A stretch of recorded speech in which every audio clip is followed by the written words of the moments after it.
क्योंकि बच्चों के मन में संशय है। 15-15 लाख नहीं, करोड़ों करोड़ परिवार इससे जुड़े हुए हैं और ऐसी परिस्थिति में आपको तीनों सीटिंग का परीक्षा जो कैंसिल कीजिए। और कैंसिल करने के बाद बच्चों का डिमांड है कि इसकी जांच कराई जाए। सरकार भी इसकी जांच करा रही है।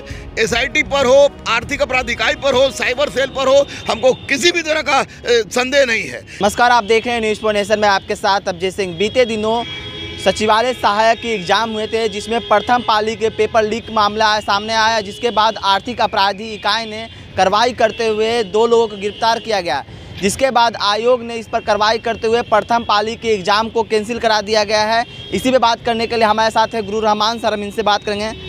सर, DSSC का बीते दिनों एग्ज़ाम हुआ था जिसमें प्रथम पाली के पेपर लीक हुआ था। आयोग ने तो कार्रवाई करते हुए प्रथम पाली के पेपर को रद्द कर दिए हैं, लेकिन 45 दिनों के भीतर एग्ज़ाम लेने का भी निकाला गया है। इसको कैसे देखते हैं कि एग्ज़ाम के दिन ही पेपर लीक हो जा रहा है? देखिए, सबसे बड़ी बात है कि आयोग क्या करती है क्या नहीं करती, आयोग पर हमको विश्वास नहीं है। बेसिकली मुझको विश्वास बिल्कुल नहीं है, क्योंकि मैं शुरू से देख रहा हूँ। 2014 में भी इंटर स्तरीय में हुआ था तो इसी तरह का हल हुआ था और इसमें भी इसी तरह का हल हो गया। तो आयोग बाद में दबाव में आकर इसको फर्स्ट सीटिंग का लीक करता है। अरे प्रभु, आपको तीनों सीटिंग का परीक्षा लीक करना होगा, क्योंकि बच्चों के मन में संशय है। 15-15 लाख नहीं, करोड़ों करोड़ परिवार इससे जुड़े हुए हैं और ऐसी परिस्थिति में आपको तीनों सीटिंग का परीक्षा जो कैंसिल कीजिए। और कैंसिल करने के बाद बच्चों का डिमांड है कि इसकी जांच कराई जाए। सरकार भी इसकी जांच करा रही है।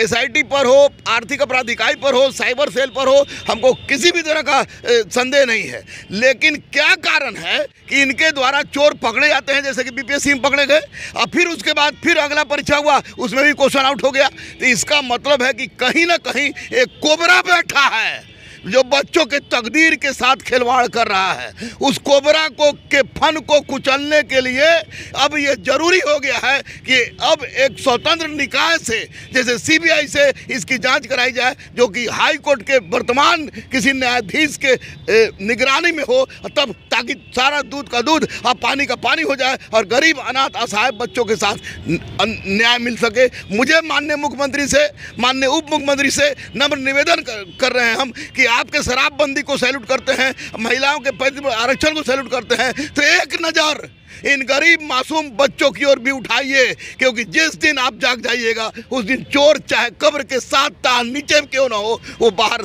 सामने चलाएगा। फिलहाल तीनों शिफ्ट का परीक्षा कैंसिल कर दीजिए और CBI की इसकी जाँच हो। सर, 2016 में भी CGL का एग्ज़ाम हुआ था सचिवालय सहायक का, उसमें तो भी पेपर लीक का सामने मामला आया था, उसमें तो पूरा एग्जाम को कैंसिल कर दिया। इस बार क्यों प्रथम पाली को ही कैंसिल किया? नहीं, इनको तीनों पाली का कैंसिल करना होगा। बच्चे आर्थिक अपराध भी मांग रहा है और ADG जितेंद्र गैंगवार सर भी मांग रहे हैं। ये लोग एविडेंस दें, एविडेंस लेके मैं चलूँगा, माननीय मुख्यमंत्री के पास मैं चलूँगा, गैंगवार साहब पास मैं चलूँगा, आर्थिक अपराध चलूँगा। एविडेंस दें। फर्स्ट सीटिंग का एविडेंस था, उसको चिल्ला के हम लोग दिखाया। एविडेंस दें। कैंसिल तो करना ही होगा तीनों सीटिंग का और CBI से जांच करानी होगी। छात्र किसी भी तरह का हिंसात्मक गतिविधि में लिप्त ना हो, शांतिपूर्वक आंदोलन करें। देखें, हम लोग की आवाज़ का असर था कि सच्चाई सामने आई और इनको झुकना पड़ा, तो निश्चित रूप से तीनों सीटिंग का परीक्षा रद्द हो और इसकी जांच CBI से हो।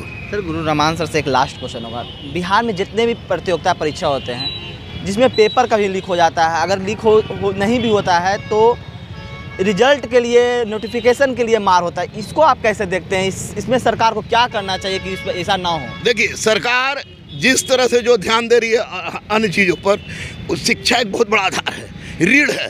किसी भी देश का, समाज का रीढ़ होता है शिक्षा, और शिक्षा पर ध्यान नहीं दिया जा रहा है सरकार के द्वारा। ये कहने में मुझे कोई भी संकोच नहीं हो रहा है। तो सरकार जिस दिन चाह जाएगा उस दिन किसी माई के लाल का औकात नहीं कि एक पक्षी भी उड़ जाए। तो वैसी परिस्थिति में सरकार जिस तरह अपना सारा ध्यान अन्य जगह पर लगाए हुए उस पर लगाए, बहुत अच्छी बात है, काबिले तारीफ है। लेकिन एक ध्यान अब आवश्यकता पड़ गई है शिक्षा की ओर देने के लिए, क्योंकि शिक्षा अगर खराब होगा तो राष्ट्र खराब हो जाएगा, बिहार खराब हो जाएगा। DSSC को तो परीक्षा रद्द कर दिया गया है, लेकिन जो बच्चे काफ़ी दूर दूर से एग्ज़ाम देने आए हैं तो उन्हें फिर से पैसा लगेगा एग्ज़ाम सेंटर पर पहुँचने के लिए। ये सब तो मुआवजा उनको मिलना चाहिए या ना मिलना चाहिए? देखिए, मुआवजा की बात ही नेता लोग करता है, मुआवजा मिले कि नहीं मिले, लेकिन इतना तो तय है कि परीक्षा कैंसिल हो जाएगा तो दोबारा परीक्षा देने जाना हो और क्वेश्चन लीक नहीं होगा तो लड़का पैदल जाने के लिए तैयार है। मुआवजा की बात नेता लोग करें, लेकिन मेरा डिमांड है, बच्चों का डिमांड है कि तीनों शिफ्ट का परीक्षा कैंसिल हो और इसकी जाँच CBI से हो। चलिए, ये थे हमारे साथ गुरु रहमान सर। इन्होंने साफ तौर पर जिस तरह से BSSC जो सचिवालय सहायक एग्जाम हुए तो उसके जो प्रश्न पत्र लीक हुए हैं, जिसके बाद आयोग ने प्रथम पाली के सिर्फ रद्द किया गया है, लेकिन सर का कहना है कि तीनों पाली जो 23 और 24 को एग्जाम हुआ था दोनों को रद्द किया जाए। इस तमाम खबरों के लिए बने रहे न्यूज़ 4 नेशन के साथ। नमस्कार।